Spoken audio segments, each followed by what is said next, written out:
निवेदन है कि एक बार खड़े होकर उनको सैल्यूट कर देते हैं। आयुष्मान भारत सबसे बड़ा स्कैम है, स्कैंडल है। अस्पताल तो बनाएंगे नहीं, कार्ड दे दिया, कार्ड लेके लोग क्या करें। यूपी के अंदर तो आयुष्मान भारत लागू है पिछले 4 साल से, फिर यूपी वाले इधर क्यों आ रहे हैं इलाज कराने के लिए। अरे पूरे देश का बोझ उठा रखा है दिल्ली वालों ने, दिल्ली के लोगों ने। इस दुनिया के अंदर इतिहास गवाह है कि जब जब इस किस्म के लोग आते हैं और व्यवस्था को ललकारते हैं तो उनके साथ इस तरह का अन्याय होता है। मेरी सदन से सबसे मेंबर से निवेदन है कि एक बार खड़े होकर उनको सैल्यूट कर देते हैं। आप भी हो जाओ, अच्छा आदमी है मनीष सिसोदिया। Thank you.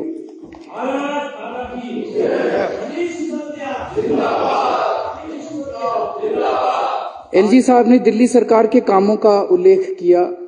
दिल्ली सरकार आज जो काम कर रही है वो ऐतिहासिक काम है। 75 साल में जो ये सारी सरकारें, मैं किसी पर्टिकुलर पार्टी की बात नहीं कर रहा, सारी हम तो नई पार्टी हैं, जो काम आज दिल्ली के अंदर हो रहा है वो 75 साल के अंदर नहीं हुआ। और अगर 75 साल में हो गया होता तो हमें पार्टी बनाने की जरूरत नहीं पड़ती, हमें कोई शौक नहीं था राजनीति के अंदर आने का।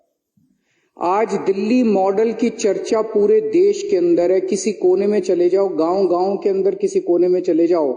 अभी थोड़े दिन पहले कोई आया था, एक बहुत बड़ा नेता, वो बता रहा था बिहार के गांव गांव में आप चले जाओ, वहां भी कहते हैं यार स्कूल तो हमें दिल्ली वाले चाहिए, स्कूल तो हमें दिल्ली जैसे चाहिए।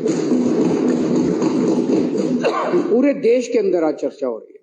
दिल्ली बिजली ठीक कर दी, स्कूल ठीक कर दिए, अस्पताल ठीक कर दिए, मोहल्ला क्लिनिक बना दिए, सड़कें ठीक कर रहे हैं, सड़कें सीवर ठीक कर रहे हैं। बहुत सारे काम आज दिल्ली के अंदर हो रहे हैं। ऐसे काम हो रहे हैं जो एक सशक्त राष्ट्र की बुनियाद रखने के लिए बहुत जरूरी है, जो कि 1950-1960 में हो जाने चाहिए थे।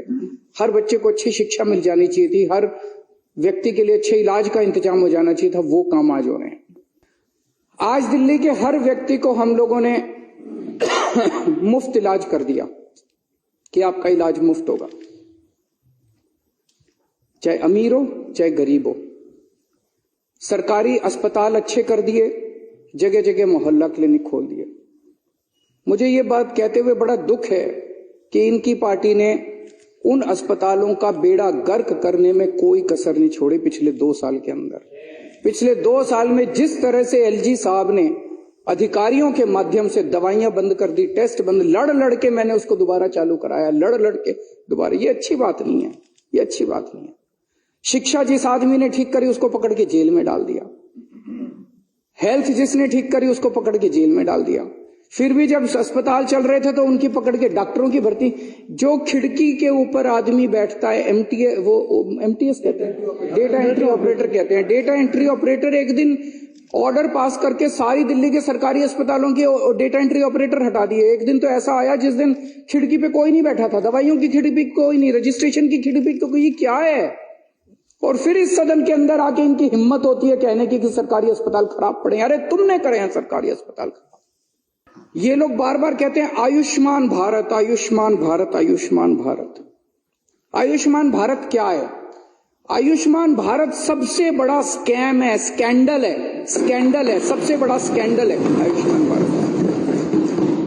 आयुष्मान भारत क्या कहता है? आयुष्मान भारत में ये कहते हैं भाई तेरे को एक कार्ड देंगे, इंश्योरेंस कार्ड। वो कार्ड लेके आप किसी भी अस्पताल में चले जाओ, आपके परिवार का एक परिवार का साल में 5 लाख रुपए का इलाज मुफ्त होगा।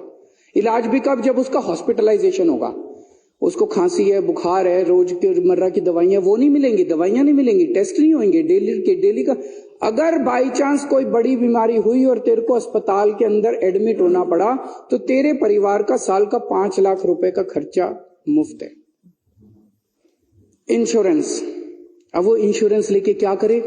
उत्तराखंड में चले जाओ आप, कहीं अस्पताल नहीं, 50-50 कोस दूर लोग अपनी खटिया के ऊपर वो डंडी सिस्टम क्या कहते हैं उसको, वो लेके जाते हैं। वो वहां पे एक लोकल टर्म है वो। अस्पताल तो बनाएंगे नहीं, कार्ड दे दिया, कार्ड लेके लोग क्या करें? कार्ड लेके कहां जाएं इलाज कराने के लिए? अस्पताल तो बनाओ पहले। अस्पताल नहीं बनाओगे, कुछ नहीं बनाओगे तो बेसिकली ये पूरा का पूरा सिस्टम भी प्राइवेटाइजेशन के दौर की तरफ है। सरकारी अस्पताल बंद करते जा रहे हैं। एक कार्ड पकड़ा दिया कि प्राइवेट में जाके अस्पताल में इलाज करा लो। आयुष्मान भारत, दूसरा उसमें यह लिखा हुआ है कि केवल ऐसे लोगों को मिलेगा जिनकी पारिवारिक आय साल की 2.5 लाख रुपए से कम है। 2.5 लाख रुपए मतलब 20,000 रुपए। 20,000 के लगभग तो दिल्ली में मिनिमम वेज है। 20,000, जिसके 30,000 रुपए हो गए वो इलाज करा सकता है। आज इतना महंगा इलाज हो रहा है, वो इलाज करा सकता है। 30,000 रुपए, 40,000 रुपए, क्या 50,000 रुपए वाला भी अगर एक हार्ट अटैक हो जाए इलाज नहीं करा सकता अपना। कह रहे हैं आयुष्मान भारत, उस पे 5 लाख की लिमिट। दिल्ली के अंदर का जो मॉडल है, मैं पहले आयुष्मान भारत बता, उसमें यह भी लिखा है सरकारी अस्पतालों को पैसे लेने पर। दिल्ली में हमने सारे सरकारी अस्पतालों में सारा कुछ फ्री कर रखा है, सब कुछ मुफ्त है। इसमें आयुष्मान भारत में कंपलसरी है, हमारे पीछे पड़े हैं इसको लागू करो कि सरकारी अस्पतालों के अंदर भी हर सेवा के पैसे लेने पड़ेंगे आपको। हर चीज के पैसे लेगा सरकारी अस्पताल। फिर उस आदमी के ऊपर है वो सरकारी में जाए कि प्राइवेट में जाए। जहां जाएगा उसको 5 लाख रुपए तक का, सरकारी में भी 5 लाख तक का फ्री मिलेगा, प्राइवेट में भी। अरे हमने तो सारा ही फ्री कर दिया सरकारी के अंदर, हम 5 लाख की लिमिट क्यों लगाएं? हम 5 लाख की लिमिट क्यों लगाएं? आप कहते हो कि सरकारी अस्पताल में पहली बात तो हम पैसे लेंगे, ब्लड टेस्ट लेंगे तो पैसे लेंगे, दवाई लेंगे तो पैसे लेंगे, डॉक्टर जो बैठा है उसकी जो कंसल्टेंसी चार्ज लेंगे, और वो 5 लाख रुपए तक। हमने तो सब कुछ फ्री कर दिया, सारों का फ्री कर दिया। ये कहते हैं 2.5 लाख रुपए की इनकम वालों को देंगे, हमने तो सारे अमीर गरीब सबका फ्री कर दिया। तो तुम्हारी आयुष्मान भारत अच्छी है, हमारी केजरीवाल मॉडल अच्छा है।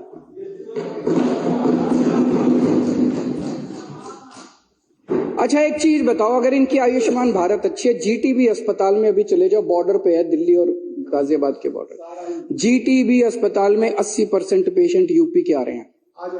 यूपी के अंदर तो आयुष्मान भारत लागू है पिछले 4 साल से, फिर यूपी वाले इधर क्यों आ रहे हैं इलाज कराने के लिए?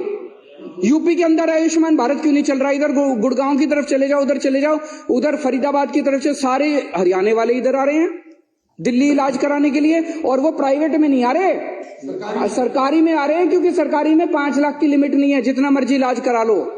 अरे पूरे देश का बोझ उठा रखा आज दिल्ली वालों ने, दिल्ली के लोगों ने।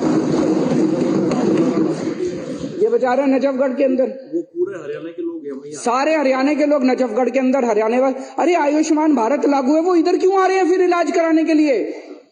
और इतना भ्रष्टाचार है अध्यक्ष महोदय, इतना भ्रष्टाचार है। ये सीएजी की रिपोर्ट है। सीएजी ने आयुष्मान भारत का सितंबर 2018 से 2021 तक का उन्होंने जांच करी। 964 अस्पतालों की जांच करी, 161 जिले, 28 स्टेट्स एंड यूनियन टेरिटरीज। उसमें उन्होंने पाया 2 लाख से ज्यादा ऐसे लोग थे जिनका date of discharge date of surgery के पहले था, मतलब वो अस्पताल से डिस्चार्ज हो गया, सर्जरी बाद में हुई है। अस्पताल से डिस्चार्ज हो गया, सर्जरी बाद में हुई है, तो फेक केस थे। 46,000 केस ऐसे निकले जिसमें डिस्चार्ज की डेट एडमिशन की डेट से पहले थी, मतलब आदमी डिस्चार्ज पहले हो गया, एडमिशन बाद में हुआ। 2 लाख से ज्यादा केस ऐसे निकले जो मरे हुए लोगों के थे। ढेरों केस ऐसे निकले जो एडल्ट्स के थे और उनको पीडियाट्रिशियन ने इलाज कर रखा था, बच्चों के डॉक्टर से इलाज करा रखा था एडल्ट्स ने। 9 लाख केस ऐसे निकले जिसमें एक ही फोन नंबर था, 9999999999। ये फोन नंबर 9 लाख लोगों का निकला। इस तरह के बहुत घपले निकले। ये मैं नहीं कह रहा, ये आयुष्मान भारत कह रही है, ये इनका मॉडल है।